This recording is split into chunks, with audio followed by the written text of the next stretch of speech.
മറ്റൊരു അപകട വാർത്തയിലേക്ക്. അത് മുതലപ്പുഴയിലാണ്. സ്ഥിരമായി ഈ മുതലപ്പുഴയിൽ ഉണ്ടാകുന്ന അപകടങ്ങൾ വാർത്തകളിൽ നിറയാറുണ്ട്. അവിടെ വീണ്ടും ഒരു വള്ളം മറിഞ്ഞിട്ടുണ്ട്. മത്സ്യബന്ധനം കഴിഞ്ഞ് മടങ്ങി വരവെയാണ് ഈ ഒരു അപകടമുണ്ടായത്. വള്ളത്തിലുണ്ടായിരുന്ന മുഴുവൻ പേരെയും രക്ഷപ്പെടുത്തി എന്നുള്ളത് ആശ്വാസകരം. ഒരാഴ്ചക്കിടയിൽ ഉണ്ടാകുന്ന 6ാമത്തെ അപകടമാണിത്. ദേവനാണ് വിവരങ്ങളുമായി നമുക്കിപ്പോൾ ചേർന്നത്. ദേവൻ, പറഞ്ഞതുപോലെ മുതലപ്പുഴയിൽ സ്ഥിരമായി വാർത്തകളിൽ നിറയാറുണ്ട് ഈ ബോട്ട് മറിഞ്ഞുള്ള അപകടവുമായി ബന്ധപ്പെട്ട്. ഇതിൽ ആശ്വാസകരമായ കാര്യം എല്ലാവരെയും രക്ഷപ്പെടുത്തി എന്നുള്ളതാണ്. എപ്പോഴായിരുന്നു ഈ അപകടം ഉണ്ടായത്?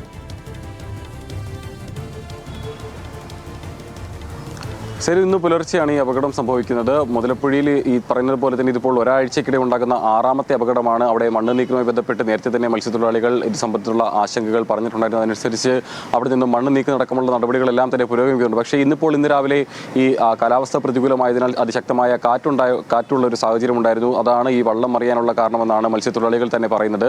വള്ളത്തിൽ 6 പേരായിരുന്നു ഉണ്ടായിരുന്നത്. പെരുമാതുറ സ്വദേശികളായിട്ടുള്ള 6 പേരായിരുന്നു വള്ളത്തിലുണ്ടായിരുന്നത്. എന്നാൽ ഈ 6 പേരെയും ഈ വള്ളം മറിഞ്ഞ ശേഷം രക്ഷപ്പെടുത്താൻ സാധിച്ചു എന്നുള്ളതാണ് ഏറ്റവും ആശ്വാസകരമായ കാര്യം. അതിൽ മത്സ്യത്തൊഴിലാളികൾ തന്നെയാണ് ഈ വള്ളം മറിഞ്ഞ ആൾക്കാരെല്ലാം തന്നെ അവിടെ നിന്നും രക്ഷപ്പെടുത്തിയത്. ഇതിൽ 2 പേർക്ക് നിസ്സാരമായ പരിക്കുകൾ ഏറ്റിട്ടുണ്ട്. പെരുമാതുറ സ്വദേശികളായിട്ടുള്ള നിക്സൺ, വിനീത് എന്നിവർക്കാണ് ഈ വള്ളം മറിഞ്ഞ് അപകടമുണ്ടായതിൽ പരിക്കേറ്റിരിക്കുന്ന. ഇവരെ അടുത്തുള്ള പെരുമാതുറ ആശുപത്രിയിലേക്ക് തന്നെ മാറ്റിയിട്ടുമുണ്ട്.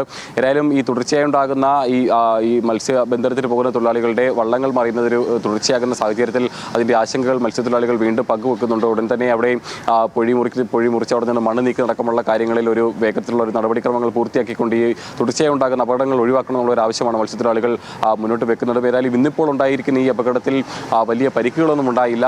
വള്ളത്തിലുണ്ടായിരുന്ന 6 പേരെയും രക്ഷപ്പെടുത്താൻ സാധിച്ചു എന്നുള്ളത് തന്നെയാണ് ഏറ്റവും ആശ്വാസകരമായിട്ടുള്ള കാര്യം. ചെയ്തു. ഓക്കെ ദേവൻ.